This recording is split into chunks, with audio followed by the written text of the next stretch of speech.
Support for the show comes from Capital.com. Are you struggling to find the right broker to take advantage of opportunities in the market? Are you looking to trade shares, commodities, or even crypto? Even if you're not ready yet, you can visit Capital.com's website to learn more about trading. Capital.com is a global investment platform with over 500,000 users worldwide. Visit Capital.com, that's Capital.com, to start your trading journey today.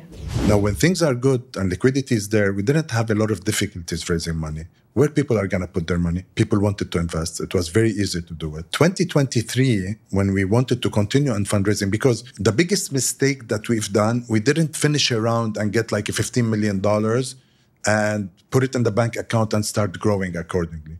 We were getting the money every month, 1 million, 2 million, 3 million, 1 million. So we were using this money for the cash burn that we had and to expand with the remaining. Okay. So we were always on our toes to fundraise for the next month. And this is the biggest learning that I've been through. I would never do it again. Hi, everyone, and welcome to Conversations with Loulou. My guest is Jihad El Eit, the founder and group CEO at Kaykroo, a food solutions company born in the UAE. Jihad's venture into the food business started in 2013 when he launched Manoushe Street. And then in 2020, he decided to pivot the business into hybrid kitchens. To achieve his vision, Jihad raised $50 million over the past 3 years. He has over 40 brands live on the platform today and employs 700 people across the UAE and Saudi Arabia. Welcome, Jihad. Merci. When I first got introduced to you and I learned your story, I thought, you're very relatable. I felt like, you're someone here from the region who you're on your second or third business probably now. And maybe we can start from the beginning with your first startup, because you've experienced the corporate world. And then you told me on the phone that, getting terminated, correct, was the best thing that's ever happened. So why don't you start with that? So before I went and I joined this company, I2, I started my own value-added services company. And this was my first company that I decided to venture into. Okay. I was learning how to build a company. I was very excited. I had the feeling that Dubai gives me the proximity of doing something like that. This is what year? This was 2003. 2003. And yeah. I2, for those who don't know it, So I2 was the largest Nokia distributor in the region, 23 countries, $1.2 billion of turnover. In 2005, there was a dispute among the shareholders and they've decided to fall apart. And Nokia have terminated our agreement and overnight. There's no more Nokia for I2 in this period of time. We got terminated. They've hired a liquidator, and the company was for sale in certain countries and in certain markets. So I need to decide what to do. I had the opportunity to go and join another company, but then I said, why not try my second opportunity? So I was given the opportunity to go and pitch for Pakistan to take the distribution of Nokia to Pakistan when I was still with I2. But I didn't have enough time to really finish the agreement because we got terminated by Nokia. So I decided to pitch it myself and try to go myself and build a company in a country that I don't know anyone. I don't speak the language. And Pakistan is known to be one of the toughest markets to operate in. This is what I used to hear. And this is 2003? So now we're 2005. Okay. Yeah, so I used to be the VP of marketing in this period of time. I was always in marketing and not in operation. And this is where I've always felt frustrated that I want to go into operation, to learn operation rather than being only in marketing. And the CEO then believed that, Jihad, I will give you this chance to go and operate a market so you can move from marketing to operation, because he felt that I can do it. I took this opportunity to go and pitch for it, but I didn't have enough time, as I said. No agreement, no Nokia, $1 million in my bank account in Pakistan that was transferred by I2 to go and set up. So this was, you started working on Pakistan before the company, before I2 lost its contract with Nokia. Before they lost it. And I was given this opportunity to move from marketing to operation in Pakistan. So I started to prepare for it and to go and open the offices. But literally everything that happened from the second we were meant to go to Pakistan till it got terminated was a period of 2 months. Okay. So I didn't have time to do anything. And then you had to go and repitch for the agreement to convince Nokia I want the distribution for myself. And who am I to take the distribution in the largest volume or unit market after Nigeria? It was.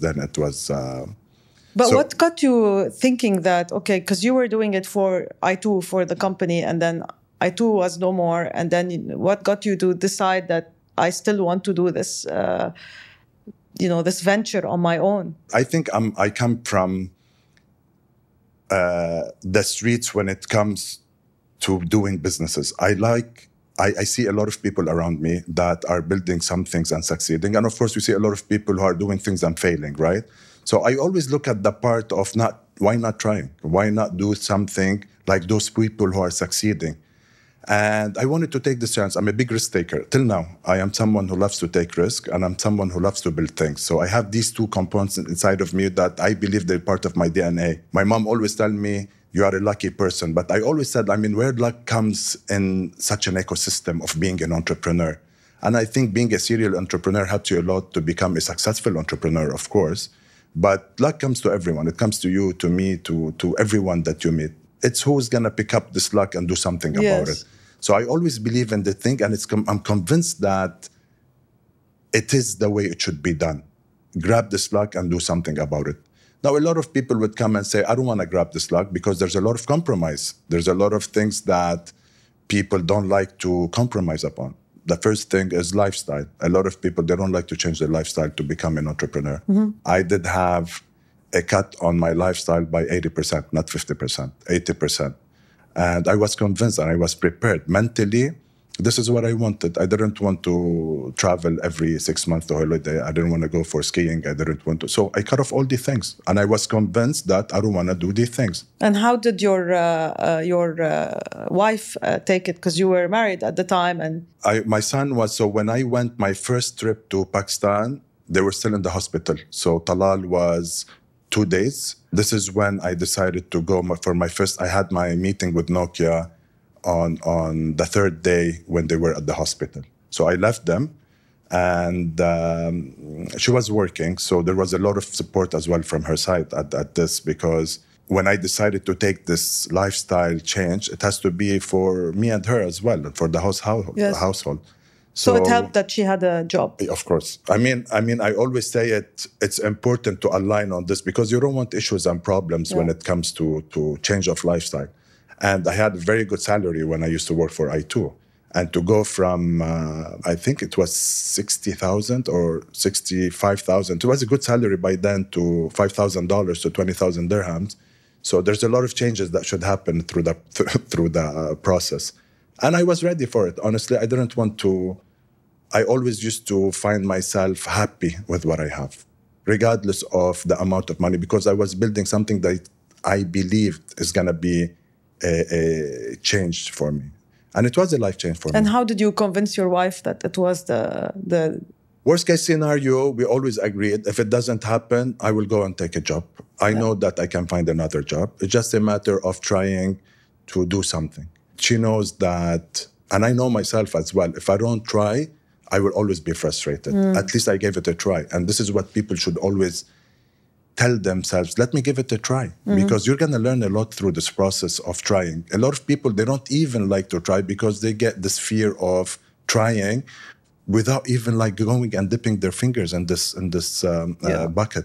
So I was ready for it. So the mindset was always there since I was a kid, by the way. It's not something that I learned here. I always like to try new things. I always like to build new things. And I like they always say, like, we jump and we see what's going to happen when jumping from the mountain. This is the mindset that every entrepreneur should have.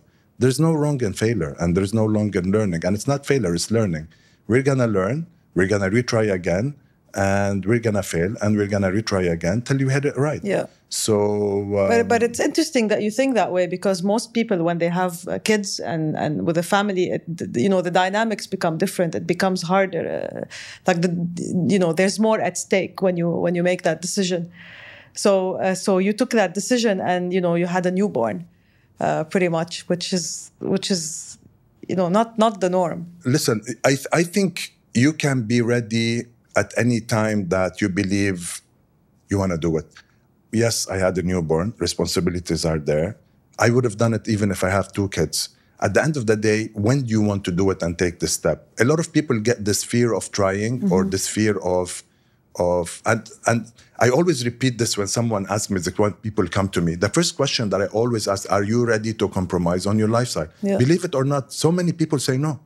Yeah. We don't want to compromise. You should have 1 year of buffer for your kids, for schooling, for the household.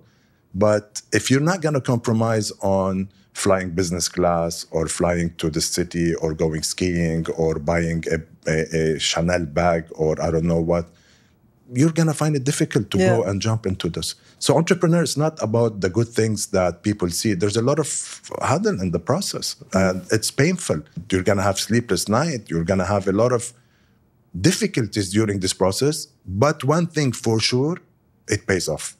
The end result is there. I mean, well, it paid off for you, but it doesn't pay off for everyone. It will pay, if they keep on trying, it will pay off. Okay. Because if it didn't pay off the first time, it will pay off the second time. Being in Dubai as well, an expensive city, a lot of people get worried and scared. But we are in a city that has proximity to money, to people, and to investors. It doesn't happen everywhere. So people like ideas. You were just telling me now offline that you have invested in 17 companies. How many people like you are here? So if there's a good idea, there's money to be invested. Yes. But people sometimes get stopped somewhere, they get blocked somewhere, and they don't want to take it to the next step. So this is where I think I took this risk, and I keep on taking this risk to keep on trying. Yeah. So I went to Pakistan. It was very challenging. I don't speak the language. I grew the company. So you convinced Nokia to give you Jihad. The distribution, Jihad, by myself. The no distribution investor, of no Nokia one in Pakistan. In Pakistan. And this was like by itself an aura or energy driver for me. How did I convince Nokia to give me the distribution for someone who doesn't have the financial backing, who doesn't have money to... I was lucky. What was your pitch? So my pitch what sold it, you think? So my pitch was they wanted someone to build an FMCG platform. So by then, Nokia was trying to move from being a wholesale distributor to an organized trade distributor. And I come from FMCG. I used to work for Unilever. So I have the know-how. I had a lot of support from Nokia as well to really help me to build this infrastructure because they wanted someone to work as a partner, not as a distributor. I convinced them and we signed the agreement. And I had a grace period to prove myself over a period of time. After I signed, I used to go to cities. I used to attend dinners in Peshawar and Kabul in Afghanistan and Peshawar, Lahore, Islamabad. I've set up 5 cities in Pakistan from a Lebanese guy who doesn't know anyone in Pakistan. And it was fun. And it was one of the best experiences I've had in my life. Wow. Literally, I tell everyone I would go to Pakistan anytime. Why? Why was it the best experience? I don't think Pakistan is worth like the reputation they have versus the reality. They are very good people. They're honest people. Big economy, black economy, yes, but there's a lot of work there. You have to know how to choose the right people. And I was lucky again, like anywhere else, I had the right team around me. And because I had the right team around me, I was able to succeed. Because without the right team, anywhere, you're not going to be able to make it. Okay. So my recipe of success still now, in any venture that I do, is my people and who's around me. Whether in FMB, whether in Pakistan, whether in Nokia, anywhere. I always make sure that I have the right team around me. And this is what made me succeed in Pakistan. When we've reached the time where I have to grow more in Pakistan and Nokia were happy with me and they want to increase our target to grow further, I couldn't. Khalas, I've reached a capacity where I cannot put more money, I cannot grow more. So we've agreed, us and them, that it's time for me to exit and to sell the company to someone who's interested in Pakistan. And we found someone and I've done my exit. So I've exited in 2013 or 14. So I've lived 5 years in Pakistan.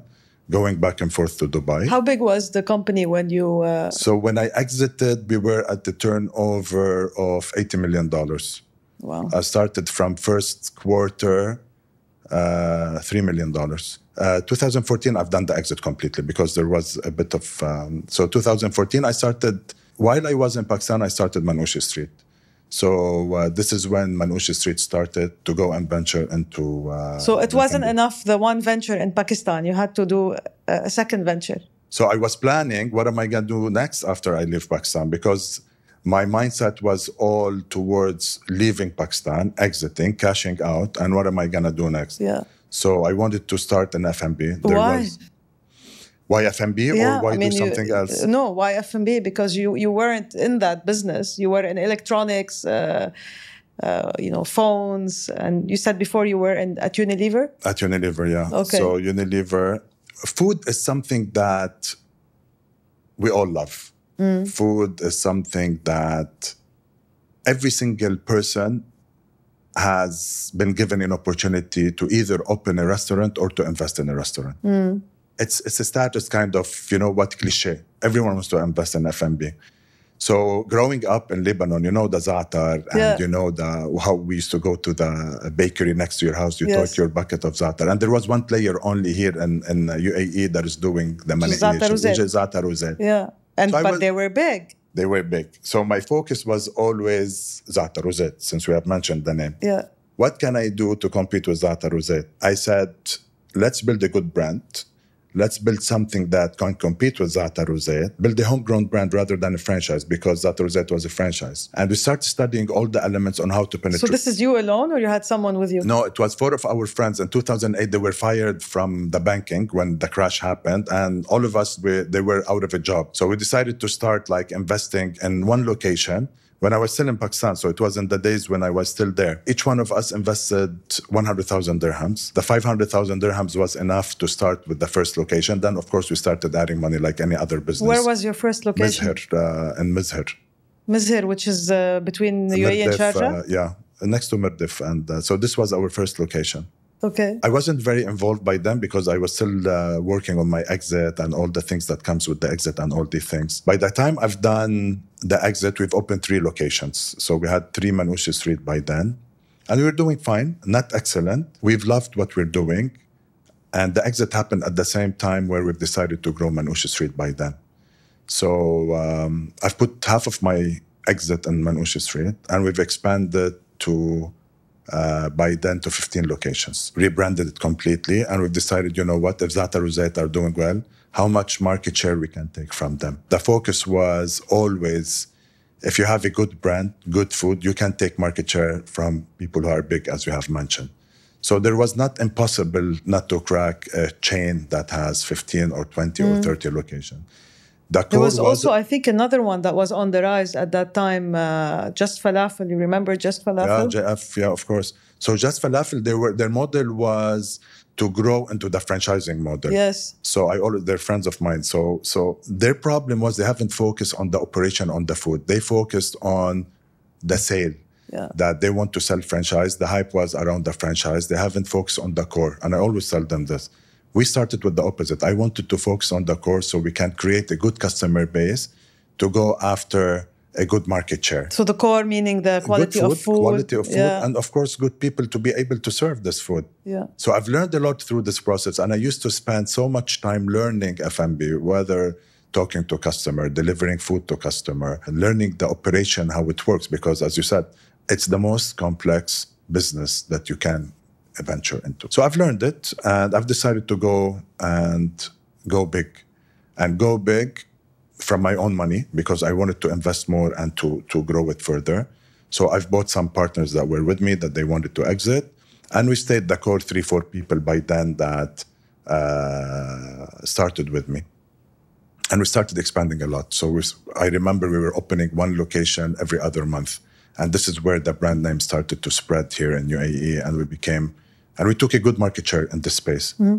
So I don't think, a lot of people sometimes prefer to bring franchise because they're well-known brand. But my experience in Manoushe Street specifically, that a good brand with good food and with good management It can be any other. Why do we have to always get European or American brands? We can do that.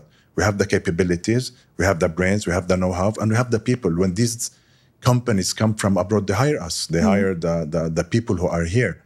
And this was always a challenge for me. How can you build a homegrown brand with international process infrastructure? How can you really build someone, bring someone successful and make it more successful as a homegrown brand? This has been always the challenge. What impact can you create from a homegrown brand? And it shows it's successful. And this is why the model was very appealing to the market, to me, and the pandemic happened. So when the pandemic happened, I asked myself, okay, the cloud kitchen by then started to become something appealing. Yeah. You had like the AI now. So how everyone talks about AI, everyone was talking about cloud kitchen by then. Yeah, but you had, I mean, there was serious money going into cloud kitchens. You had Kitopi in 2018, founded in 2018, raised their last round was $415 million. Correct. You had Icon, which was founded in 2019, I think, raised 25 million in VC money and sold to Reef, which is a global cloud kitchen business. So, there was some serious money going into that. So I decided on how can I grab this opportunity and pivot from what I have built to move to something that I'm going to learn more. I've never done fundraising. So Zat Arose, let's park that. It's not big enough anymore to compete. Let's go against the big guys. Yeah, and I had even discussion with Muhammad on Kitopi, how it's done. I've decided to go and start fundraising. In the pandemic? In the pandemic, in my pajamas, starting making calls that we're no more Manoushe Street, we're Kaykroo. Okay, who's Kaykroo? It's a kitchen crew. So this is how I came up with the name. And I've decided to do the first round of $3 million. Family and friends, I started asking people, how do you do fundraising? How do you invite people to... So I've learned something called safe agreement. So people raise money on safe agreements, but you need to have a business plan. Safe is, by the way, again, to clarify, it's simple agreement for future equity. That's true. It's a promise to give an equity in the future based on a preferential rate. Yes. So this is how I've learned it. Yeah. And I've mastered it because I believe now everyone talks safe agreements and it's a good instrument to have when you're fundraising. And you do that because you don't want investors to come in and try to put a valuation on your company when it's still in early days, right? So you say, you agree on a certain cap, basically, or a valuation cap, what we call that, okay, it's worth $10 million based on the safe agreement. And then in the future, when a more sophisticated investor comes and puts a valuation on this company, all of these safe agreements will convert.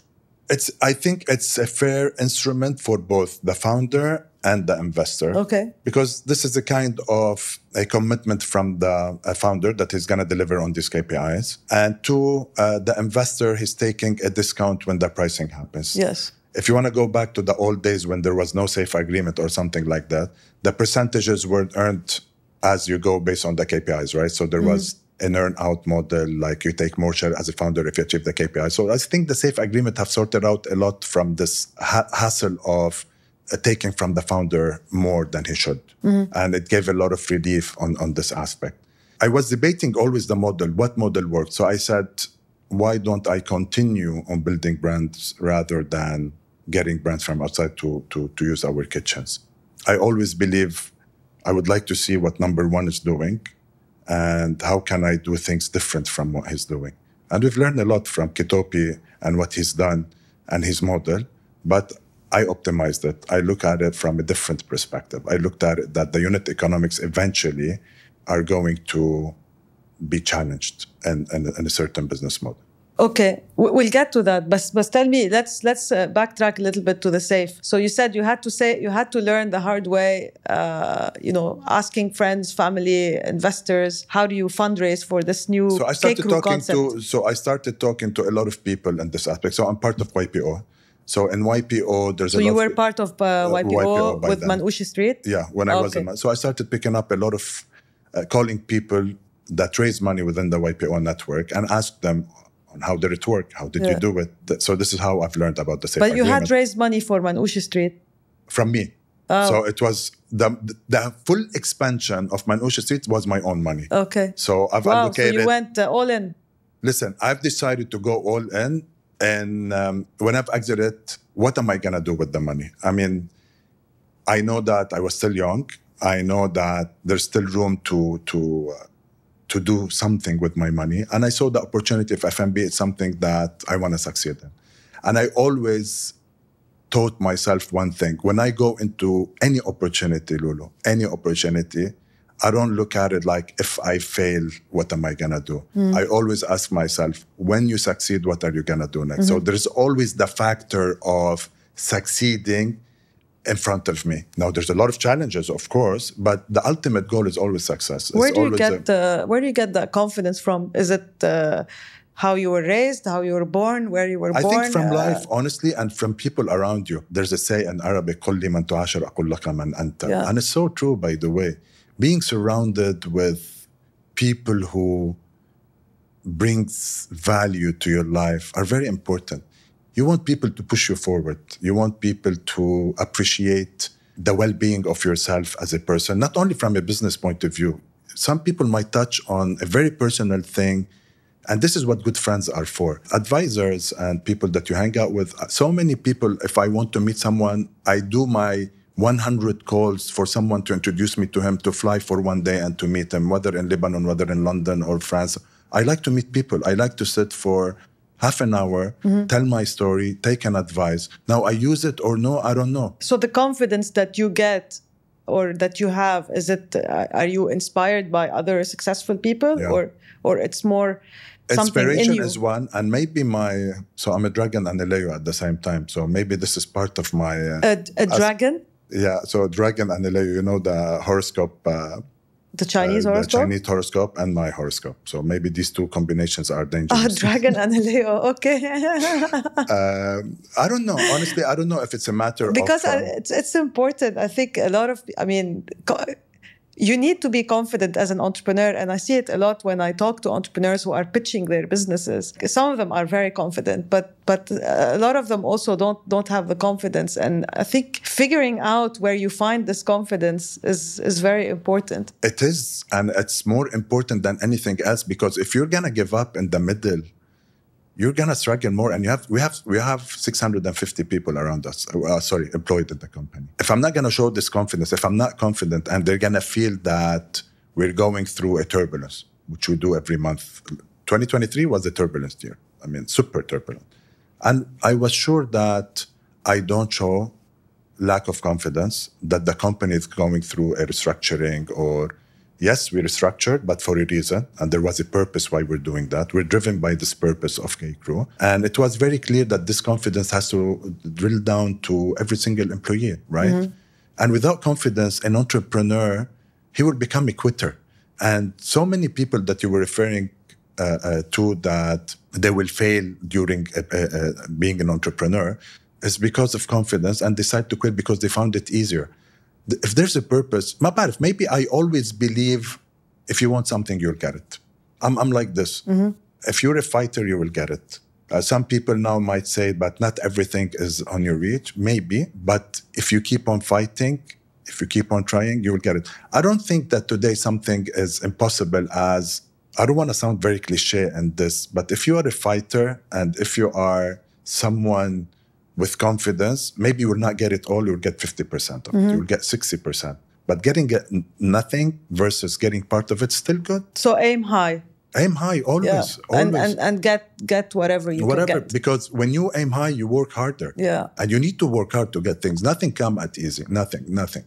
I mean, I work day and night. I don't sleep. I maybe sleep 4 or 5 hours. I have my 1 hour break is the gym break before I was going to say, you don't eat a lot of Manoushe.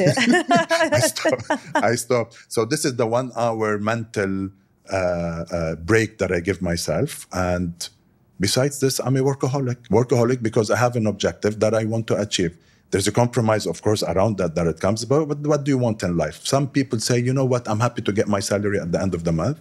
And I saw don't want to be an entrepreneur. Yeah. Entrepreneurs, they said, you know what, I've tried it, it's not for me. How many times you hear that it's not for me? But because you don't want it. It's not like it's not for me. You didn't want it in the first place. Okay. You wanted to try it for a reason that wasn't the right reason. So pandemic, pajamas, investor calls, you decided to launch Kaykroo. What happened then? So you raised that first 3 million? Yeah, I've raised this first 3 million.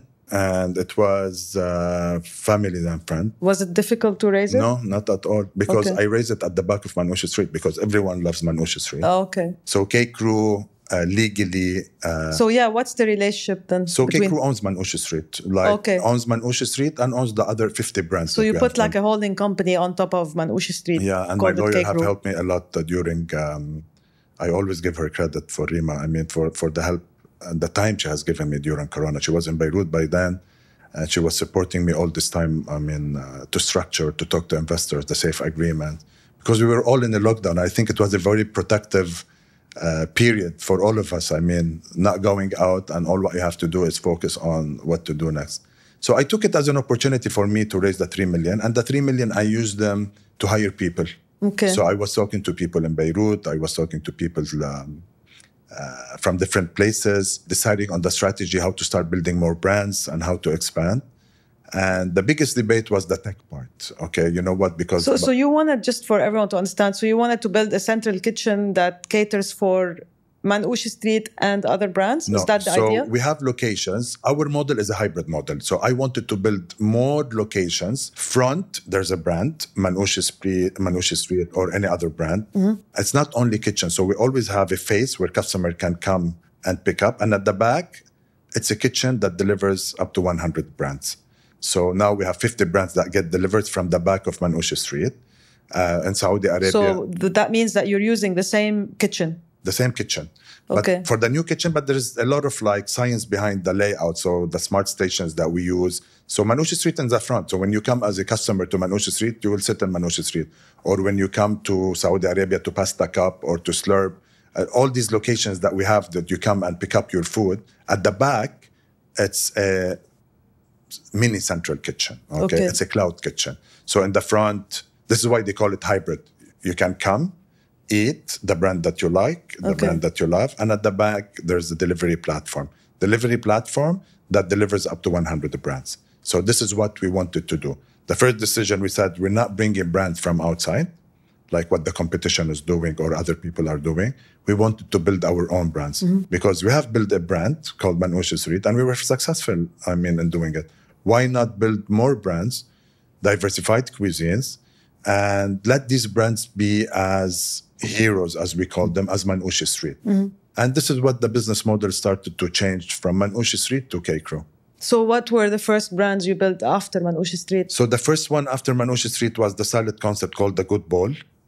And after The Good Bowl, we have launched a brand called Fern el Balad. The beauty of our model that we can create a different positioning. So Manoushe Street was a bit more premium than Fern el Balad. So Fern el Balad, we wanted to capture a different target audience with a cheaper price. But it's still similar food. Yes, but this is, so you need to optimize on the SKUs that you have, right? We need to cater to everyone. The supply chain is core for us. So this is how our unit economics makes sense for us because we use the same supply chain for all our brands. The pricing changed depending on who are we targeting. So for me, I can have a Manoushe for 10 dirhams and I can have a Manoushe for 6 dirhams if the brand positioning is different. So our marketing strategy differs from one brand to another. So we can have an AOV for 70 dirham for certain brands. An average order value. Average order value. Yeah. And we can go for someone who cannot afford this AOV to a lower AOV so we can capture a bigger market share within this cuisine. The way we look at it is cuisine diversification, station optimization and utilization, and P&L per station. So this is why when we go and look at our P&L, you look at it per station level. How much we're doing per station. What does per station mean? Per brand or per... No, per station. How many brands are we catering from the station? In that kitchen? In that kitchen. So we don't look at it. So we start by P&L per station, then P&L per brand, then P&L per kitchen, then P&L per location with the dine-in. So this is how we optimize and we work accordingly. And why do you divide it that way? Scalability, right? So we are not a traditional F&B. We decided to grow into delivery. To grow double digit every year, you need scalability. So to be scalable, you need to make sure that you are optimizing and at every single level of the ecosystem in the kitchen. So how many brands or how many SKUs you can dispatch from every station. So to make sure that you're scalable, you need science within the kitchen itself. So the layout is not like similar to any layout of any kitchen that you see. It's very sophisticated. There's a lot of smart station inside. There's a lot of optimization that happen within every kitchen to be able to do 1,000 orders, 2,000 orders per day from the same kitchen. So it's a big number. To do this big number from a small space, you need to ensure that the algorithm of stations is done properly. So going back to when you were saying, when you looked at the competition and so on, you said, so the one thing that wasn't clear when you started Kaykroo was the tech. So how did you solve for that? So I've decided to build the tech, right? So there was a hype on that. We said, you know what, we're not going to use third-party tech because there was no third-party tech on this. So we've hired a full tech team and we got the tech team to build the back engine of the cloud kitchens and the hybrid. So what does the back engine tell you? So it gives me the touch points, right? So we're analyzing, it's all about data. How many touch points can you gather? We gather around 12,000 data points per day, per brand. What are you going to do with all this data? So we need to optimize, and this is how you start fixing your unit economics. So we have predictive ordering when it comes to the seasonality. You have the POS. How can the guy who's cooking accommodate or process 50 brands? So you need technology if he gets an order of a salad or acai or a Manoushe. So how would he do it? So technology helps him to do that. To prioritize, to prioritize, to know how to assemble, because everything comes from the central kitchen and gets distributed to all the locations. How to assemble, dispatching in terms of priority, predictive ordering. What can we use it for? Marketing, seasonality, menu engineering, ratios of profitability per SKU, wastage, expiry dates, delay, delivery driver. I mean, I can name now so many. So what are you going to do with all this data? And this is where operation today is very important, because you're tallying with the food aggregator, with Deliveroo, Talabat, and all these things. Because if you provide the bad service for these guys, your rating will start going down. If your rating will start going down, that means you have an operational issue. So we need to make sure that to deliver 2,000 orders per day is something that needs a lot of tech to be able to do it. And to be tech-enabled, you have to use all these tools around you, and you need brains to make sure that you have traffic control. And literally, it's a traffic control business. What do you mean by traffic? Like between brands, between order, between dispatching, between preparation, between delivery drivers. So that everything is, smoothly from ordering to delivery. 100%. So this is where we're learning version 1, version 2, version 3. So today, our last location versus our first location, is 100% difference in it. We revamped it completely because we've learned through the process on how to do it and how to change it and how to control it. How difficult was it for you? Because I think for a non-tech entrepreneur, usually the technology part is the most challenging. Like you learn a lot with tech people usually. Is an experience by itself, to be honest with you. A CTO joined me from a well-reputable company, and to build the platform. We've built it, but it's very difficult not to have a tech and to be in a tech business. But I always say it's not like it is a core, but we're tech-enabled. We're not a tech-focused business. So what do we use the tech for? We use it for everything that I have mentioned, right? Yeah. And now there's a lot of new companies that are coming, building solutions at cheaper than you maintaining it. So as well, this is a debate of why to reinvent the wheel. Mm-hmm. So you can use third parties potentially. Like the ones that we were talking about that you guys have invested in. We're using them now. Why should I go and build a full We can engine? talk about them. Their name is Caso. Their name is Caso. Yeah, so we work with Caso at this front. Rather than us building this module, we're partnering with them on that. Yeah. So tell me about the fundraising. I mean, you raised $50 million, which is a lot of money. And from my world, like the software world, people don't necessarily like asset heavy models, and they want everything that's asset light. And you own restaurants and locations and equipment and kitchens. And so how was that journey of raising that 50 million? Painful. Well, it started with 3 million. In 3 years? So since 2 the years pandemic? and a half, 2 years and a half. Okay, that's pretty fast. Yeah, I've learned a lot, to be honest with you. So we've been through different rounds. So I've done the seed, which was the 3 million. Mm-hmm. Then we've done a pre-series A. Then we've done a bridge. So every time we call it something new because we want more money. So we had to be creative with what to call it. And so many people do this. And I advise them, maybe everyone wants to go into this journey to really have a path of fundraising on when to starting, because this was something against us a bit. So Meaning? Liquidity, so we didn't know today how many rounds we're going to go till we priced, right? Okay. So first one was seed, then we've done a pre-series A, then we've done a bridge to series A, then we've extended the bridge to series A. Mm-hmm. We ran out of options of what round are we in, till the shareholders stepped in. The big shareholders, they said, you know what, let's close series A. Let's do converging, and we're converting now as we speak. So the fundraising started with the first round. It was very easy, as I said, because everyone gets excited because of you and because of what you're doing. So there's a big part of, again, the confidence in the business model that we're building. Mm-hmm. So from day one, we said, I'm not going to bring third-party brands. We're going to become the largest F&B brand with homegrown. Very simple. Manoushe Street times 50.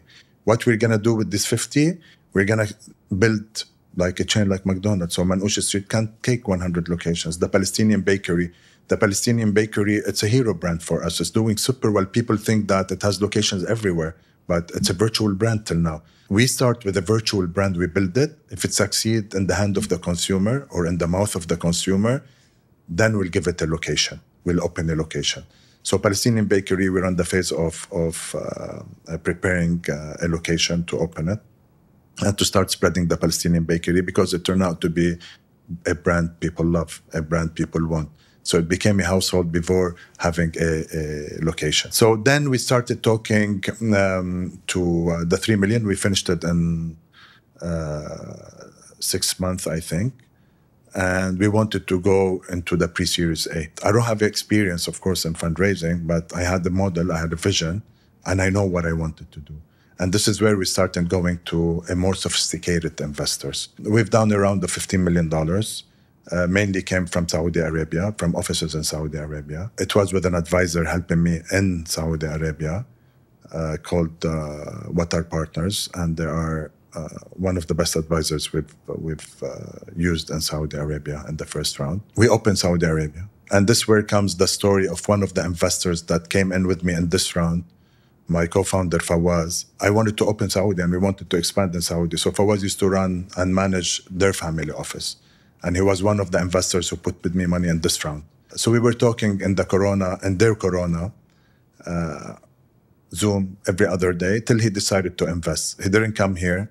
He didn't visit, so he sent someone to try our food. He told me, Jihad, I'm in. I love this model, and I want to do it. So he invested. So when we decided to go to Saudi Arabia, and I wanted someone to be with me, I had to work on him to leave his family office and to become an entrepreneur.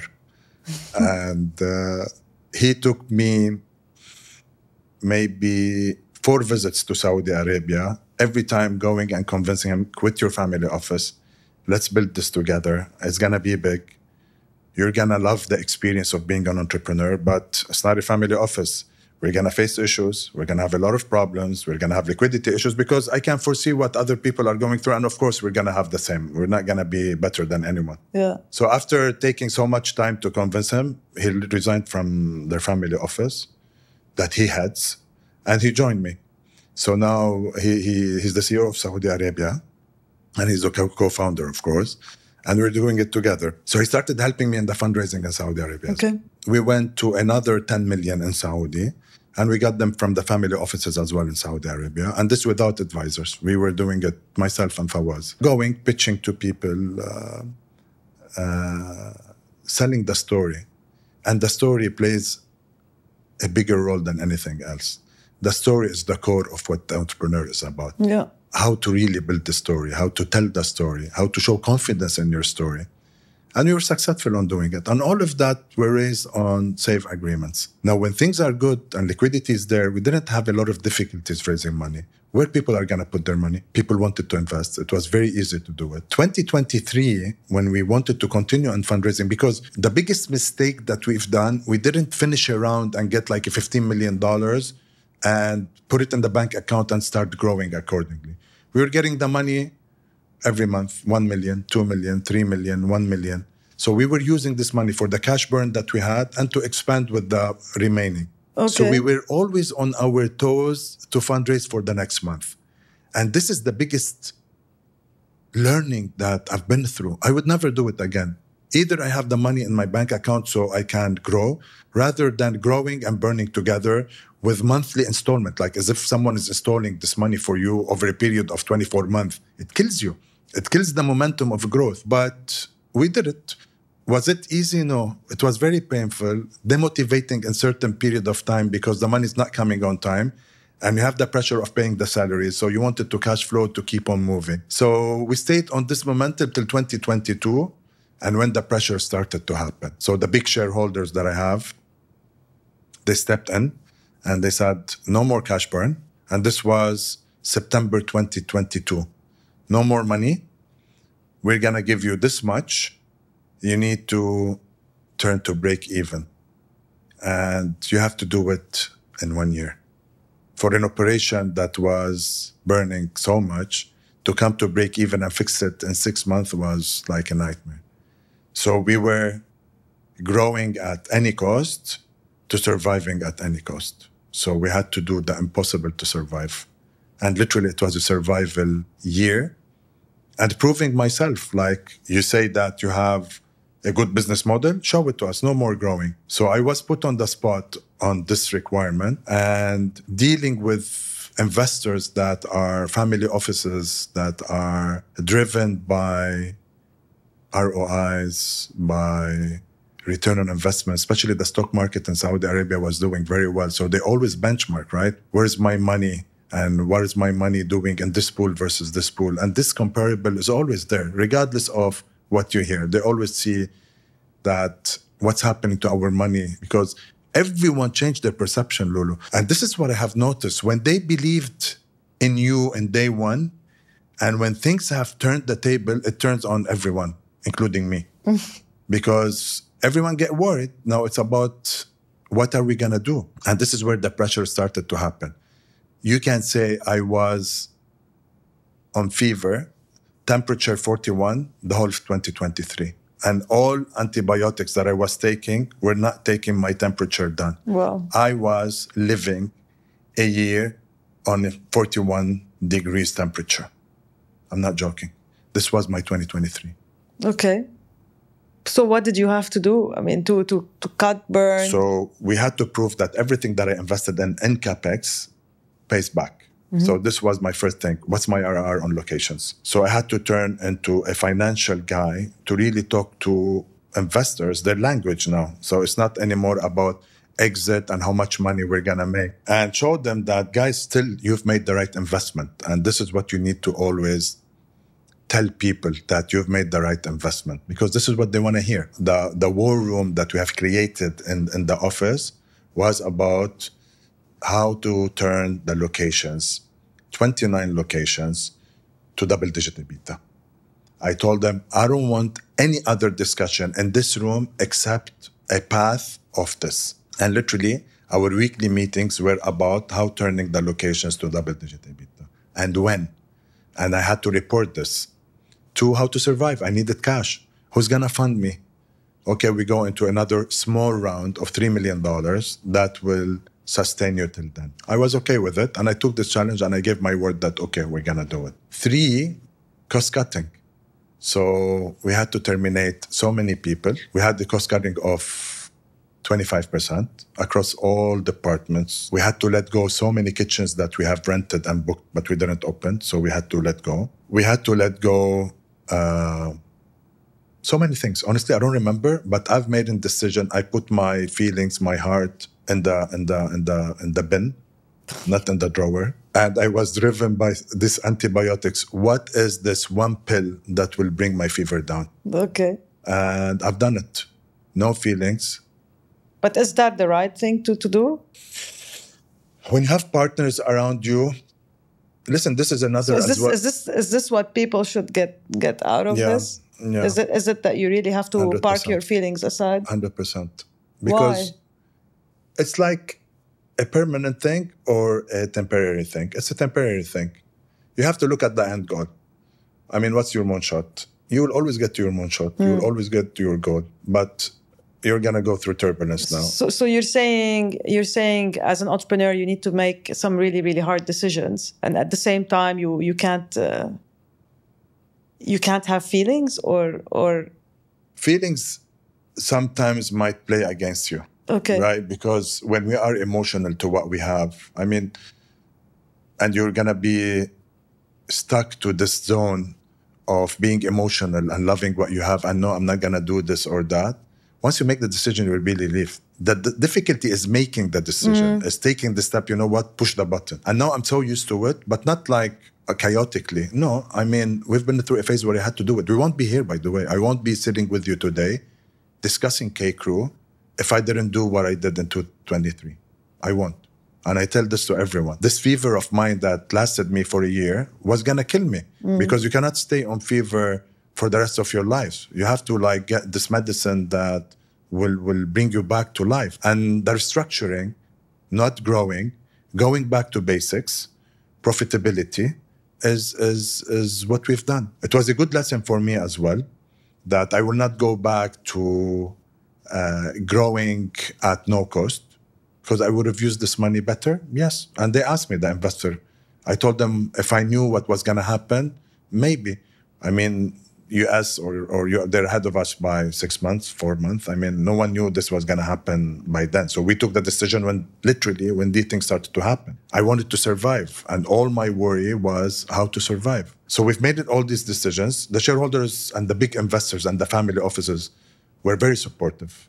And really, I have to give credit to having the right partners around you, because they can lift you and they can pull you down. If you have someone who's going to keep on fighting your strategy, or of course there should be alignment, but you need someone to lift you up as well. But that push to profitability came from your investors.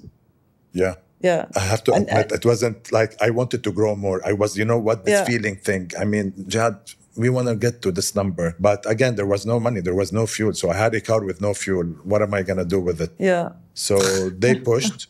And I'm glad that they pushed, though there was a bit of irritation on how it was pushed and going back and forth. But I listened. And sometimes we think that we know it all, right? But like we have experience and we have people around us, they have more experience because they're more exposed than us. They have many more investments than us. And the family offices that we have are exposed to a very large scale of investments that they know, and I'm learning from this. Heavy cost, yes. Pain, yes. Personal life compromise, big time. Are you still married? Somehow, yeah. Yeah, sure. I'm just putting myself in your wife's shoes. Since Pakistan, it must be hard. Yeah, I mean, I think. We don't give enough credit, by the way, to our partners. 100%. I think this is super important to acknowledge, because if you have someone who doesn't support, it's the end of a marriage. Yeah. Oh, okay. 100%. I was going to say it'd probably be very difficult for you to be an entrepreneur and start a business, but for you, it's clear. It's the end of the marriage. Yeah, because it will. If you have someone who doesn't take and I make sure I don't bring this pain home. Yeah. How big is the business today? Do you share these numbers? So next year we should achieve $100 million run rate. Next year? Yeah. Okay. Run rate, which is the 12 months. Yeah, 12-month run rate. Yeah. Okay. So this is our goal and our objective. Wow. Okay. And how many locations you have today? So we have 29. between here and Saudi. But 29 a location with the kitchen that are catering for 40 brands? Yeah. Okay. So we have 40 brands, 24 locations here and 5 in Saudi. Okay. And now we're going into expanding more in Saudi, launching our brands more and covering all the cities there. Okay. So how are you going to grow? When you and I spoke, you said that you're going to grow to more brands, but you're looking at collaborations potentially. So now we're doing collaboration with brands. So we're trying to really mitigate the marketing element, because our biggest cost is marketing with the aggregator. With Talabat, with Deliveroo, Noon, and Kareem. So we're trying to pivot a bit around that. So we do a lot of brand collaboration, but now it's going to be a vertical as a business model. Okay. So we're going to have a collaboration for each brand with another brand to build our ecosystem. Can you give an example? So now we're going with influencers. Okay. Influencers whereby we see which brand suits him or suits her, and it will be a brand that she will endorse for a year. Endorse or create? Both. Depends what she wants or he wants. Okay. So she can create, or he can create, or she can endorse. And we're doing this model now. We're launching it this month. It's like a revenue share. It's a revenue share. Okay. So a new revenue stream for them. Capitalize on their marketing and their social media presence. And we will capitalize on what we're good at, as creating brands and doing food. Yeah.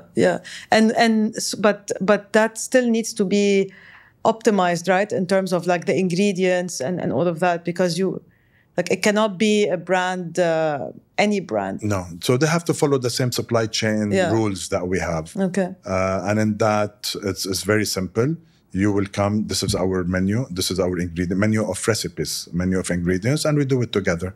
So when there's a brand collaboration, it's different. So we can have, like now we have a salad by Crank. So we have a salad that we call it the spin, because they have a spinning studio. So we do a lot of activities when it comes to brand collaboration. And now we want to make it as a vertical of a business model. So our food platform, because we have so many brands, we can extend any brand to any touch point. So we can put the Palestinian bakery in Carrefour for people to come and eat it. We can have our FOMO burger and an event, corporate office catering, events catering, anything that can be done with a brand as a food solution. We do it because we create and we curate brands, and this is what we do. Okay, but does that also, in terms of focus, does it distract you a little bit from your core? Like, so if you're, because I also saw in your deck, what you're trying to do, catering and events and so on. Does that make sense to you as a business? What's my core? My core is creating brands, right? Creating good brands, creating brands that people love. How do you deliver this brand is regardless. So I either deliver it through Talabat, or I take it to your home through a station. So if you have doing an iftar, for example, you bring Manoushe Street station or the Palestinian bakery station or a FOMO burger station. If you are doing a dinner or a lunch in your office, we send our people to deliver our brands there. If you want to buy a Manoushe from Carrefour, we're just sending the product to Carrefour. Yeah. So it's an extension of the touch point. The core is there. We are creating brands. Yeah. We are creating homegrown brands. We are creating brands that people love. This is what we do. Yeah. So we're going to continue on doing that by creating brands that people love. And on the fundraising, how are you going to do it? Are you you're gonna raise a big amount now? So yes, we're going to a big amount now. So you're not going to do tranches? La. So now I've learned that honestly, I would never do this in my life, especially because of the bad experiences as well that I have with some advisors. So it's not always like an advisor is going to get you the money.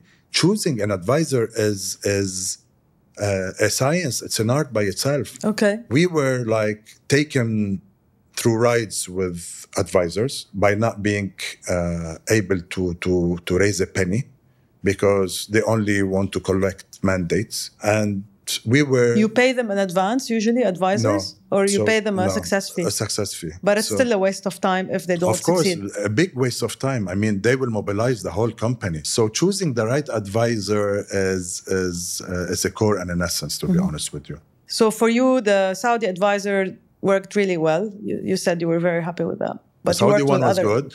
And now we're trying to, since the expansion will happen now, all the money is going to go to Saudi. Nothing's going to come here. Okay. So we're looking again for a Saudi advisor. And do you recommend that, working with an advisor? Like, why wouldn't you do it yourself? It's a good question. So I've done it myself. Yeah. So from the 50, I think I've raised by myself 30. It depends on your network and on your access. Mm-hmm. You're in the YPO. Yeah. So this is one. I would still prefer to have an advisor because you need someone in the middle for negotiation rather than you being in front. They will structure you better.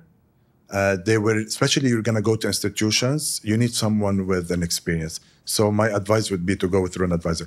If the ticket is big, no. If you're talking 5 million, no, do it yourself. Yeah. You don't need an advisor for 5 million, 3 million. But we're talking 10 and above, or 15 and above, yes, I think it's very advisable to go with an advisor. And also you don't end up spending so much time of course. Going around and pitching. It's a job by itself, by the way. You have to detach yourself from the world when you do fundraising. Yeah. This is why you need a strong team with you to make sure that if you're absent, they're taking care of it and they're building on it. So how do you choose a good advisor? Since you've learned I'm in the process of doing that now, literally. Okay. So what have you learned from your bad experience that you can share in terms of people who are, considering that as an option? I'm learning still, to be honest with you. One thing now I would want is to talk to who they've raised money for. Mm-hmm. I would go to, if they've raised money for you, I would want to go and talk to you. Yeah. How did it happen? How was he? Credibility comes big time. I mean, not only he's a good name, I will go with him. Maybe see his target list. Ask about him through the target list, because I'm sure I'm going to know some people in the target list, but still tricky. Especially that you have to as well consider that the sentiment in the market's starting to pick up. So how is fundraising going to go? I mean, look at the decline investment that happened here in UAE. So we're starting at a time where we're betting that things are going to get better. So it's not all in the hands of the advisor at the end of the day. Liquidity is there, yes, but people are putting money now in safe investments. They're not coming to growth companies and things like that. The appetite... But you're a profitable company now. So this is the thing that is happening in Saudi Arabia. So Saudi today, I think, would be a good platform for us because we're expanding in Saudi. There's a lot of money that is going into FMB in Saudi, especially from the interest that is happening from PIF drilling down. Yeah. So they're starting... I think there's shortage in FMB, to be honest, in Saudi. Yeah. Like, I feel that there's a huge opportunity and this is what we're betting on, to be honest. We're betting on Saudi. Yeah. Well, that's great. Thank you so much for tuning in to this episode of Conversations with Loulou with Jihad El Eit. Hope you enjoyed it. As usual, don't forget to check out conversationswithloulou.com to listen to all the other episodes. Make sure you are subscribed wherever you listen or watch this podcast. It really helps in getting us discovered. And make sure you share it with family, friends, colleagues, and whoever could benefit from this content. If you have 7 minutes to spare, please click on the link in the show's description. There's an anonymous podcast listener survey. It would really help me in getting to know you better. Thank you so much and see you in a few weeks.